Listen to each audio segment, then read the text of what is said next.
السلام عليكم ورحمة الله وبركاته. معاكم مستر خالد في حلقة جديدة. وهنبتدي بقى نفتش على حاجات حلوة في اللغة الألمانية. عندنا حرف جر غريب جدا اسمه تسوليب. تسوليب يعني ايه يا جماعة؟ يعني لأجل أو علشان أو علشان خاطر، بس بشرط اللي انت هتقول له عشان خاطرك او عشان خاطر الشخص ده او عشان خاطر الشيء ده هتجيبه الاول. هتجيبه الايه الاول؟ يبقى تسوليبه يعني ايه يا جماعه؟ يا بتوع البيتس باي او اللي داخل على البيتس باي او اللي عايز يعرف الالماني المتقدم جدا، يخلي باله من الحلقه دي. واللي عايز يحل جزء مهم جدا من امتحان البيتس باي وخصوص الباوشتاين، يخلي باله من الحلقه دي جدا. نراجع الثلاث حلقات اللي فاتوا يا جماعة قبل الفيديو ده على طول عشان مهم جدا، وما تنسونيش في اللايك ودعوة حلوة. تسوليبه معناها علشان أو لأجل. يعني هنا تسوليبه علشان خاطر شيء ادفس. طب لو قلت علشان خاطر شخص يبقى تحط الشخص ده في الداتيف. هتحط الشخص ده في الداتيف. اللغة الوحيدة يا جماعة اللي في العالم اللي فيها عدد كبير جدا من حروف الجر هو الألماني. هو الايه الألماني. ده حرف جر غريب علينا شوية ان هو بيجي قبله الاسم.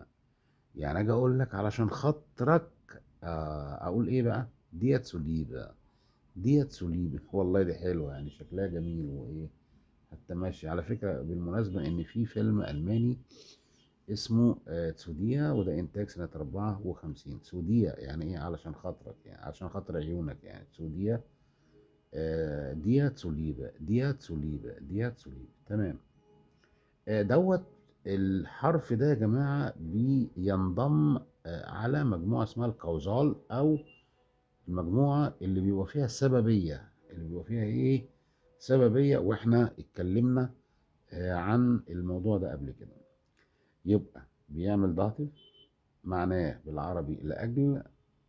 بيجي مع شيء وبيجي مع شخص. لو شخص يبقى داتيف، لو شيء طبعا الشيء لو أداته ديع تتحول لديم، لو داس ديم، لو دي ديع، لو دي الجمع دين، وإن في نهاية الإيه الاسم. وشرط من شروط سوليب إن هو بيجي بعد الاسم نخدم نومن، نخدم نومن. تمام. خلاص verstanden فهمنا سوليبه، عشان لو اتشرحت بعد كده من اي حد نفهمها ونعدل عليه ونقول له لا انت كلامك ايه؟ غلط. لا ده بيعمل داتف وبيجي مع اليماندم والادفس وتبع الكوزال، وبياتي بعد الاسم مباشرة، وده مقرر على بيتس فاي وكمان اللي تسي اينس يا جماعة. يعني حاجة متقدمة جدا للي غاوي ومدمن ألماني. طيب نجيب بقى بايشبيله. نجيب بايشبيله أمثلة على تسو ليبه. طيب بيقول لي ايه؟ نمرة 1 dem amerikanischen Volk zuliebe müssen wir sofort handeln. دي جملة حلوة. معناها ايه؟ علشان خاطر الشعب الأمريكي هنتحرك. علشان خاطر الشعب الأمريكي هنتحرك. ودي جملة جاية في فيلم سياسي. جملة جاية في فيلم من أحد الأفلام السياسية. طيب لو قلت عشان خاطر الشعب المصري هقول إيه؟ dem ägyptischen Volk zuliebe müssen wir sofort handeln. dem ägyptischen Volk zuliebe müssen wir sofort handeln. يعني نحط الشخص اللي أنا يعني هعمل له خاطر قبل تسوليبه. تمام. ده شيء جميل جدا. نمرة 2. طيب الولد ده بيذاكر بقى مش عشان نفسه، لا ده بيذاكر عشان امه وابوه. او ده معنى المثال التاني. Er lernt seinen Eltern zuliebe sehr fleißig.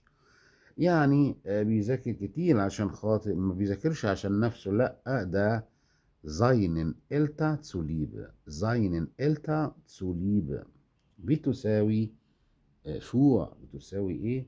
فور اللي هي علشان او لاجل. المثال نمرة 3 نمرة 3 دي فرونشافت يعني صداقة، دي فرونشافت يعني صداقة. ايه ده انت تضحك عليا يا خالد؟ امال ليه اداتها هنا دي؟ يعني ليه اداتها هنا اسف، ليه اداتها هنا دي مش دي؟ طب ما هي اصلا انت قايل لنا قبل كده ان كل الكلمات اللي انتهت بالشفط اداتها دي. طب ليه دير؟ حد يقدر يقول لي؟ مين يقدر يقول لي؟ اكتبوها لي في تعليق. فتشتن دي افا فوف، يعني بص بقى يعني عشان المحبة والصداقة اللي بينا ايه امتنعوا عن توجيه الاتهامات. اتهامات يعني فوف. امثلة جميلة بس متقدمة شوية. طبعا احنا دلوقتي ندي درس تسوليبي ونحل عليه اي اسئلة كمان. ده يجد تسوليبي فاتسشت تي بريتيريتوم. طبعا ما ننساش نرجع للبريتيريتوم، نرجع للبريتيريتوم. ده يجد تسوليبي. يبقى خلاص علشان خاطر الصيد. تمام على طول اتفهمت. فتشتتي auf das Studium. تنازل عن استغنى عن دراسته. استغنى عن ايه؟ عن دراسته. طيب ادي عنوان الفيلم اللي هو الالماني اللي هو انتاج قديم قوي. دي تسوليبي معناها علشان خاطرك. دي تسوليبي علشان خاطرك. طب لو حبيت اقول ايه بقى؟ طيب علشان خاطري، علشان خاطري اتحايل على واحد كده. طب عشان خاطر الله يخليك 100 سوليبة. 100 سوليبة يعني علشان خاطري.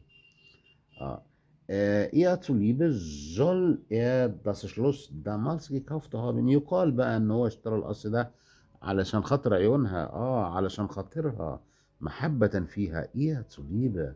والله الألماني ده ممتع يا جماعة وجميل جدا. ما تنسوش تعملوا لي لايك يا جماعة حبا في الفيديو ده، و100 سوليبة عشان خاطري. تمام. وما تنسوش الايه السؤال اللي انا سألته لكم هنا، ليه هنا فوينشافت ايه؟ ليه هنا دير مع ان المفروض تبقى اداتها ايه؟ دي. كان فيديو جميل والله، ونوصل كده لنهاية الفيديو الجميل ده بتاع سوليبة. وما ننساش نعمل لايك وشير ونتفاعل. كان معاكم مستر خالد نجار. bis zum nächsten Mal. Tschüss.